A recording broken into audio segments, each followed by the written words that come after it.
Sud Radio, le coup de cœur des libraires. Valérie Expert, Gérard Collard. Bonjour Gérard, très joyeux Noël à vous. Quand je suis avec vous. Oui, on est content d'être bah ensemble. oui, Joyeux oui. Noël à nos auditeurs, à nos fidèles auditeurs qui nous écoutent en ce 25 décembre. Alors vous avez votre sélection. On a voulu vous reparler de livres qu'on avait beaucoup aimés et qui méritent peut-être que vous y penchiez, qu'on essaye de vous redonner envie de les découvrir. Alors, sur quoi vous voulez revenir, Gérard? On va sur un polar. J'avais adoré ce polar. C'est son premier roman. Il s'appelle Armand Delpierre et c'est un polar qui s'appelle Paris se lève chez Plomb, qui est une force et d'une intensité absolument incroyable déjà de par le sujet. Alors, en plus, c'est un truc original parce que l'inspecteur, il n'a pas de faille. C'est-à-dire que c'est ce que je racontais quand on l'a fait la première fois. Il n'est pas homophobe, il n'est pas raciste, il est bien dans sa vie, il aime sa femme. Il est bien, il vient de sa Bretagne, il monte à Paris, il est au commissariat de la Défense. Alors bon, ça commence mal. Il retrouve une femme qui a été violentée, une jeune femme qui a été violée. Mais l'intérêt de la chose, c'est que ça se passe pendant les assassinats de Charlie Hebdo, des attentats de Charlie Hebdo. Et vous allez voir comment cet homme il est bousculé par tout le monde, mais que c'est un vrai flic, c'est-à-dire que il veut continuer à faire ses enquêtes malgré l'ambiance, parce que tout le monde est... C'est le choc, tout le monde et se dit on va abandonner un peu ces trucs pour essayer de retrouver. Bien sûr. Et pas du tout. Et alors c'est la police au quotidien, il y a un suspense absolument d'enfer. Vous allez voir comment ces différentes meurtres et ces violences vont s'imbriquer. Je trouve que pour un premier polar, très réussi. Le type, j'en ai rarement vu. Ça me rappelle un peu le Norek, vous savez, des premiers de 93 et tout. J'avoue que j'attends le deuxième avec impatience et j'ai passé un bon moment. Et nous, les retours que nous avons des clients sont absolument excellents. Redites Alors, il titre. s'appelle Armand Delpierre et ça s'appelle Paris se lève et c'est chez Plomb. Allez-y. Vraiment, sans modération. Un coup de cœur que j'ai fait il n'y a pas très longtemps, mais le livre de Jean-Jacques Debout est absolument formidable. Ce type a une vie incroyable. Alors, il n'a pas la carte, mais il a une carrière de dingue. Quand il vous raconte comment il a commencé dans les cabarets grâce au fou chantant, Charles Trenet, absolument. Il vous raconte Barbara, il était à l'école avec Mesrine. C'est vraiment... des gens incroyables. Il a connu mais Barbara, sa proximité avec Barbara. Franchement, c'est un livre, c'est des petits chapitres. C'est chez Talent Édition. Donc, allez lire cette biographie de Jean-Jacques Debout.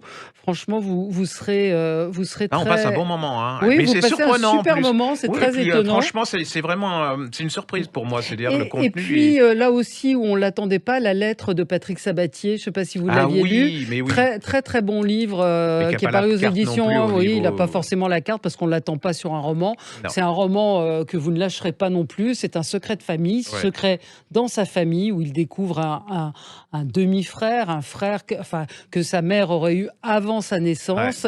Ça explique une partie de sa carrière aussi. Et le titre de ses émissions. Et du titre de ses émissions. Franchement, là aussi, Patrick Sabatier, chapeau pour ce premier livre. Ça s'appelle La lettre et c'était paru aux éditions du Rocher. Moi, c'est des livres de poche. Ça avait beaucoup fonctionné. Les gens ont adoré. C'est La dynastie des Forsyth, c'est Archipel Poche, qui était en 3 volumes. Mais les gens ignoraient qu'il y avait une suite. Et vient de paraître, c'est l'histoire des Forsyth. C'est-à-dire que si vous avez aimé les 3 premiers tomes, vous allez adorer les 3 prochains. En fait, vous allez retrouver Fleur, c'est l'héroïne mythique, culte de l'histoire des Forsyth. Et vous allez voir évoluer encore cette famille grande bourgeoise anglaise qui est un peu... les femmes essayent de prendre leur destin en main, parce qu'au début, c'est quand même les hommes qui dirigent tout. Il y a le patriarche et Bon, bah, alors il y a le père qui est amoureux de sa fille, enfin qui la chouchoute, et tout va découler de là. On va voir comment elle décide de devenir artiste, et puis les autres, mais comment ça se passe pas bien non plus. Comment, bah, il y a une résistance. Hein, comment cette famille peut être odieuse entre eux. Enfin, ils peuvent être. Oui, Il y a des choses absolument, c'est pas très Mais sympathique. c'est quoi? C'est un nouveau. Non, c'était la suite qu'il avait écrit, mais qu'on n'avait jamais fait. Oui, oui, il avait écrit la suite parce que les premières séries avaient immensément eu de de succès. succès. Et les gens, vous savez, c'est un peu comme Conan Doyle avec son Sherlock Holmes quand il le Ouais, fait ouais. mourir. Les gens voulaient qu'il ressuscite parce qu'ils voulaient. Et c'est ce qu'il a fait. Et là, lui, il a continué l'histoire de ses. Et c'est absolument fabuleux. Et Franchement, ça vient de paraître. Enfin, ça c'est vient de paraître c'est en paru au format de mois poche, hein, parce d'octobre. qu'en Oui, Angleterre, oui, c'est bien sûr. pareil depuis des années. Mais en poche, oui, En poche, allez-y. ça s'appelle l'histoire des Forsyth de Calsworth et c'est chez Archipel Poche. Mm. Et là, c'est un des plus gros succès en ce moment. Les gens sont fous de ça. Ah bon, bah alors l'histoire des Forsyth, donc en poche, ça coûte pas très cher et vous allez passer un Un bon excellent moment. moment. Voilà. Paul Cleese, bien, j'avais bien Oui. aimé quand même le dernier. Oui, ça a été un peu dur parce que les gens Oui, se sont c'est dit vrai. oh, Moi aussi, j'ai révisé mon jugement parce qu'en fait, je me suis rendu compte que je l'avais lu en quasiment en fait, 24 heures. ouais. Donc, ça veut dire que ça fonctionne bien. Il y a des choses très, très drôles sur notre époque. Enfin, très drôles, très bien vues sur les foules, sur le lynchage, Ouais. et puis ce couple d'écrivains dont le petit garçon. Il y a quand même un art de Ah trouver bah, des situations un peu particulières. Ah Hein. bah c'est non franchement Franchement, là, je vous ai trouvé dur. Hein. oui non mais je sais pas pourquoi parce que il y avait peut-être un côté un peu romantique moins dur que dans ses précédents romans, mais c'est un très très bon Paul Cleave, allez-y. Ça s'appelle Sans un bruit, donc de Paul Cleave, c'est aux éditions Sonatine et c'est un page turner quoi. Vous pouvez pas vous arrêter quand vous l'avez commencé, ce petit garçon qui a disparu, vous cherchez à comprendre qui, quoi, et puis le soupçon qui pèse sur ces auteurs, ces deux auteurs de polar, parce qu'on se dit mais comment ils ont pu écrire des trucs comme ça. Là, c'est entre Noël et le jour de l'an, vous êtes chez vous au coin du feu. Allez-y. Tout lire de lui, hein, en livre de poche, il a des choses, des un chefs-d'œuvre. employé Hein. modèle, C'est génial. vraiment, là, ça bouscule. Génial, hein. absolument. Quoi d'autre? Eh ben, on en avait déjà parlé, mais je trouve qu'on devrait pas arrêter d'en parler. C'est la, la fièvre Masaccio de Sophie Chauveau, qui est une femme extraordinaire. C'est paru aux éditions Télémac. Alors, il faut absolument tout lire en folio, même si vous êtes ignare en art comme moi, en histoire. Elle va vous faire découvrir tous les grands maîtres de la peinture. Ouais. Ça va d'ailleurs, sa passion lippique était un de ses premiers, la faire redécouvrir. C'est-à-dire que Elle les a gens une avaient manière de complètement... raconter, Elle de rend faire vivant- des fresques sur Voilà, ses et elle peintres. rend vivant les gens, vous les voyez vivre, et là, le Masaccio, que personne, enfin peu de monde connaissait, elle va vous le faire revivre. Il est mort à 27 ans, il a peint pendant 10 ans, et sans lui, c'est Léonard de Vinci et tous les grands maîtres de la peinture n'auraient jamais été, où ils auraient mis beaucoup plus de temps à être ce qu'ils sont devenus. C'est vraiment, elle a un art c'est une Là raconteuse aussi, d'histoire absolument incroyable. beaucoup de choses existent en poche, hein, de Folio, Sophie tout Chauveau, folio. Vous avez Botticelli, Voilà. je crois qu'elle a fait une biographie de Vinci, elle a fait Monet, incroyable. Ouais, manière de découvrir l'art, l'époque dans laquelle ils Qu'est-ce sont. que j'aurais aimé qu'on me parle comme ça à l'école. Qu'on parle de vous Non, à l'école. Il y avait eu La fille de l'ogre qu'on avait beaucoup aimé aussi de Catherine Bardon, la fille du dictateur Trujillo, cette destinée, destinée incroyable, fille du dictateur de la République dominicaine avec une vie cabossée, 8 mariages, dont Porfirio Rubirosa. Là aussi, c'est un livre, vous rentrez dedans et vous avez, parce que je trouve qu'il marche, mais pas autant qu'il devrait. Et vous avez tort parce que c'est franchement, vous apprenez plein de choses, et c'est en même temps le portrait d'un livre dictateur de détente. Voilà. Un petit dernier pour la route. Alors, j'ai des obsessions comme ça. Hein. Oui. Moi, je trouve que ça fait partie de nos patrimoines et de notre histoire. C'est Lola Simonin, c'est la Madeleine Proust, une vie chez Pygmalion. En fait, elle vous raconte l'histoire des femmes depuis le début du siècle, entre autres les sages-femmes, et jusqu'à ces femmes qui quittaient leur pays et leur province pour monter à Paris. Et je trouve que ces 4 tomes devraient être lus par tout le monde parce que on vient tous de la campagne et les femmes qui sont aujourd'hui sont ce qu'elles peuvent peuvent être aujourd'hui grâce à le courage de ces femmes quand on les voit devenir des vies incroyables. Hein. Et ça se dévore. Hein. C'est formidable. Et puis, on se retrouve dans un petit instant avec notre libraire chouchou, Lydie Zanini, libraire à Bourg-en-Bresse, pour continuer notre sélection des livres qui nous ont plu. Restez avec nous, 25 décembre, sur Sud Radio. À tout de suite. Sud Radio, le coup de cœur des libraires. Valérie Expert, Gérard Collard. Voilà, et en ce 25 décembre, on a eu envie de faire un petit coucou à notre amie libraire Lydie Zanini à Bourg-en-Bresse, la librairie du théâtre, la fameuse librairie du théâtre. Bonjour Lydie, très joyeux Noël à vous. Joyeux Noël, vous aussi. Bon, tout s'est bien passé, il y a eu beaucoup de monde dans votre librairie. Beaucoup de monde, on a échangé des chocolats avec les clients, c'était super. Ah, c'est toujours très chaleureux et très convivial, pas comme chez Gérard. Oui. Non. C'est pas moi. On paye les chocolats chez moi. Voilà.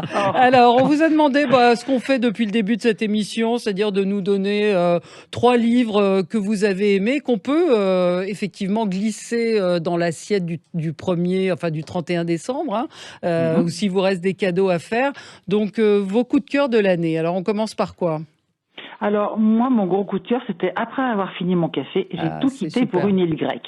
Ouais. Et je trouve que c'est un livre qui va très bien parce qu'on part à Paros. Ouais. Comme il fait froid à Noël, c'est bien. Et en plus de ça, c'est vraiment génial. Vraiment génial. L'histoire de cette jeune femme qui s'en va sur cette île, qui plante tout, son mari, tout le monde, et qui va revivre. Ouais. Mais je pense que tu es d'accord avec moi, Valérie. Oui, absolument. C'était vraiment excellent. Ah, c'était super, oui. On n'en a pas assez parlé cette année. Non, mais alors elle s'appelle Eliane Saliba Garillon. C'est paru aux éditions de l'Escampette. Alors elle en a marre. Elle en a marre de son mari. Il dit il est toujours négatif et tout, et hop, elle décide de partir. Et c'est vrai que c'est. Puis elle découvre l'amitié. C'est quelque chose de fantastique. Et puis elle se réalise, quoi. C'est chouette. Oui, absolument. C'est joyeux. C'est lumineux, c'est gai, c'est bien écrit. C'est comme vous. Merci Gérard, c'est Noël. Faut qu'on en profite. C'est une seule journée par jour. Donc ça s'appelle, franchement, lisez-le parce que c'est un pur moment de bonheur. Après avoir fini mon café, j'ai tout quitté pour une île grecque. Elisa Saliba Garillon, et c'est aux éditions de l'Escampette. Alors ensuite, qu'est-ce qui vous a plu? Grand coup de cœur pour un polar qui n'est pas du tout connu, Pier Giorgio Polixi. Le livre s'appelle L'illusion du mal. C'est le second livre qu'il publie en France, c'est chez Gallmeister. Et là, on se retrouve avec un homme qui va vouloir faire justice lui-même en capturant des gens qui sortent du tribunal, qui ont été relaxés parce que faute de procédure, machin, tout un tas de trucs. Et il les capture chez lui et il va passer un petit mot sur Twitter ou autre chose en disant « J'ai ce type-là chez moi, il a fauté, il a été libéré, je le garde. Dites-moi si je dois le tuer ou si je le libère. » Et là, on est avec la vindicte populaire. Et qu'est-ce qui va se passer? On n'est plus en démocratie, c'est pas possible. Si on se met à tuer les gens qui méritent d'être tués, alors que nous jugeons mériter, c'est pas sûr. Il y a la présomption d'innocence qui saute à plein, vraiment. Et ce livre-là est tout simplement génial. Ça se passe en Sardaigne. On est dépaysé. Ce type-là n'est pas connu. Je pense que là, il mérite vraiment d'être connu. Vraiment. Mais il s'appelle Pier Giorgio Polixi. Si je parle, dans une demi-heure, vous êtes encore là, je vous préviens. Il est passionnant, ce bouquin. Passionnant. Vraiment. Puis c'est tout à fait d'actualité, où on voit qu'il y a eu des faits divers assez terribles, où les gens se font justice eux-mêmes. Donc le nom de l'auteur, c'est Pulixi, P-U-L-I-X-I. C'est aux éditions Gallmeister, qui publie toujours de très, très bons ouvrages. Pardon, je te coupe. Les 2 fliquettes qui vont bosser sont thèse, antithèse, elles peuvent pas saquer, mais finalement ça va bien se passer, avec un flic qui les chapeaute. C'est moralement bien foutu, l'intrigue est cinématographique, on ne peut pas s'empêcher de tourner les pages. C'est un gros bouquin en plus, donc vous me donnez très envie de le lire. Allez, et puis encore un petit dernier. Après un petit pour la route, mais Gérard sera d'accord avec moi, c'est Poids Plume de Mick Gibson chez Métayer. C'est un petit chef-d'œuvre, ça. On dirait du Dickens, on dirait du Wilkie Collins. C'est bien écrit. L'histoire de cette gamine qui va être vendue par sa mère parce qu'il faut manger. Elle va bosser avec un boxeur justement qui va lui apprendre la boxe. Elle a un père d'adoption. On va la retrouver comme un genre de Robin Hood en féminin. C'est fabuleux. On rentre dedans, c'est pareil, c'est très bien écrit, très bien traduit. C'est un livre vraiment lumineux, comme c'est marqué derrière, c'est vraiment lumineux. C'est un vrai bijou. La couverture est très belle. En plus, cette femme en jupon, enfin en robe du soir, avec ses gants de boxe, et puis c'est vraiment, vraie, hein, et puis c'est vraiment l'Angleterre, victorienne. C'est aussi la description de cette société. Et puis il y avait ces matchs de boxe qui étaient complètement interdits, mais qui rencontraient beaucoup de succès. Et c'est vrai que c'est l'histoire de l'arrière-grand-mère de Mick Kinson. Donc, allez-y. Poids Plume, Métayer. C'est chez Métayer. L'auteur s'appelle Mick Kitson. Bon, on va vous laisser... Absolument à lire avant la fin de l'année. Vous avez encore 5 jours. Voilà. Alors, on va vous laisser aller faire la sieste maintenant. Vous bien méritez. Non. Lire quelques livres. Lire, bien sûr. Merci beaucoup. Il y a tellement de belles choses pour l'année prochaine. Oui, il y a plein. Merci Merci à vous aussi, Lydie Zanini. Merci d'avoir été avec nous. On va rester au 19e siècle avec Rachilde. C'est ce livre que j'avais adoré de Cécile Chabot. Rachilde, homme de lettres aux éditions Écriture. C'est le Paris du 19e siècle. Vous allez croiser Victor Hugo, puis surtout cette femme absolument incroyable qui est une auteure qui a été oubliée. Bon, peut-être à juste titre, elle n'a pas publié des choses formidables. Mais le caractère, le tempérament de cette femme qui est née dans le Périgord, son père voulait un garçon, c'est une fille, sa mère est complètement dingue, elle rêve de mondanité. Et elle écrit, Rachilde, elle écrit des contes. Et puis à l'époque, une femme qui écrit, ça va pas du tout. Et puis il y a dans ce Périgord des séances de spiritisme. Elle se sent habitée par un gentilhomme suédois et elle décide qu'elle est androgyne et elle va monter à Paris et se déguiser, être très androgyne pour pouvoir publier ses romans, ses histoires. Et donc, vous allez croiser tout le 19e siècle. Et puis, cette femme qui était une femme de tête, qui a fini à la tête de la SACD. Elle a surtout été le mari du directeur du Mercure de France, qui était vraiment le... La femme, elle a été la femme je dis quoi ? Le mari. Ah, pardon, oui. Elle a été aussi... elle a été la patronne du Mercure de France. Bref, c'est une trajectoire magnifique, incroyable. Allez-y, vous allez là aussi passer un super moment. Gérard.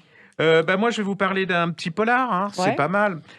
Jacques Sausset, L'Aigle Noir chez Fleuve Noir. Alors là, franchement, si vous lâchez ce polar, je sais pas ce qu'il faut faire. Je vais réunir. Alors, vous avez un inspecteur, il est à la retraite, il a perdu sa femme et sa fille dans un accident de voiture, donc il y a un sorcier vaudou. Je vous dis pas le sorcier vaudou, moi qui crée une église, je voudrais pas être à côté de lui parce qu'il a la machette assez rapide. Il y a une scène où il y a un homme qui est assassiné. Il est en train de nager. On met un harpon et il est fini par les requins. Je vous dis cette scène, c'est déjà. Il y a un accident d'hélicoptère d'un riche fils de. En fait, ça se passe à La Réunion dans les années 2020 et le père du jeune qui meurt dans l'accident d'hélicoptère se dit on lui dit que c'est un accident, mais c'est pas un accident. Et là, cet inspecteur va déboucher à La Réunion et il va essayer de comprendre. Et alors là, ça va être un bordel, pas possible. C'est fascinant, c'est absolument... c'est tout le côté vénéneux de La Réunion, vous savez. En plus, ça se passe dans une... J'ai appris plein de trucs sur les fabriques de vanille, les vanillés et tout. C'est génial. Vous commencez là-dedans, vous êtes absolument foutu. C'est plein de rebondissements, de surprises. C'est en même temps une description de ces pays, de ce département qui est quand même... cette île qui est quand même assez particulière quand on lit ça. C'est vraiment, c'est un des bons polars de cette année. Et redites le titre. Alors, c'est L'Aigle Noir de Jacques Sausset chez Fleuve Noir. Très bien. C'est chez Fleuve Noir. Je vous rappelle Le Maître et l'Assassin de Sophie Bonnet. C'était paru avant les vacances d'été, mais c'est un livre qui m'habite encore. Vous voyez, j'en parle encore aujourd'hui. Sophie Bonnet, elle vous raconte l'histoire vrai de ce gigolo qui est accusé d'avoir tué le patron de la Warner, C'est incroyable ce bouquin. homosexuel, il avait le sida, mais il a réussi à duper tout le monde, à se faire passer pour le fils de Liz Taylor. J'ai rencontré quelqu'un qui l'avait connu d'ailleurs et qui m'a dit, mais je me souviens très bien qu'il l'a connu quand il avait 16-17 ans, il dit, mais sa mère disait que c'était le fils de Liz Taylor, c'est-à-dire que sa mère rentrait dans un petit pavillon de banlieue. C'est une histoire incroyable, c'est une histoire vraie. Romancée, oui, racontée par Sophie Bonnet avec beaucoup de détails. C'est un livre, moi, qui m'a Ah oui, une fois que vous êtes scotché. dedans, vous lâchez Ouais. pas. Puis c'est inimaginable. Vous dites ça peut pas exister, mais ça existe. Ça C'est existe. Ça incroyable. s'appelle Le Maître et l'Assassin de Sophie Bonnet chez Robert Laffont. Encore Alors, un petit moi, dernier. j'ai été passionné parce que c'est le côté ogre de le Henri VIII de Cédric Michon chez Perrin. Alors, il y a tout dans ce bouquin. C'est-à-dire que ce type, il était beau. C'est un peu télé-réalité, l'île de l'amour, Ouais, voyez. ouais. Après, ça va être les Simpsons. Et ça finit par Stephen King, quoi. Ouais. Et alors, il remet... c'est incroyable comment cet homme va complètement changer. Il était beau, il va finir obèse, il va éclater. Et c'est toute l'histoire de l'Angleterre à côté de cet homme. C'est un polar, c'est un roman, c'est un livre d'horreur. Et c'est en même temps un historien absolument incroyable. Une fois que vous êtes dedans, vous ne lâchez pas. Et alors, si vous avez aimé cette époque, il y a un polar c'est un polar de Hilary Mantel qui s'appelle Le Miroir et la Lumière, aux éditions Sonatine, et qui est l'histoire d'un des hommes qui a servi Henri VIII, qui va l'aider à se décapiter, voilà. Mais lui, il va mal finir aussi. Il va finir aussi décapité. Alors ça, c'est pas. Vous avez ces deux-là. C'est passionnant, c'est vraiment, moi j'avais l'impression dans un film d'horreur, mais c'est en même temps quelque chose d'absolument passionnant. On apprend plein de choses. C'est vraiment deux livres absolument merveilleux. Henri VIII. C'est Cédric Michon, c'est chez Perrin, et Le Miroir et la Lumière de Hilary Mantel, qui vient de mourir d'ailleurs, aux éditions Sonatine. Merci beaucoup Gérard et joyeux Noël à tous. Passez une très très bonne journée à l'écoute de Sud Radio. Sud Radio, le coup de cœur des libraires. Valérie Expert, Gérard Collard.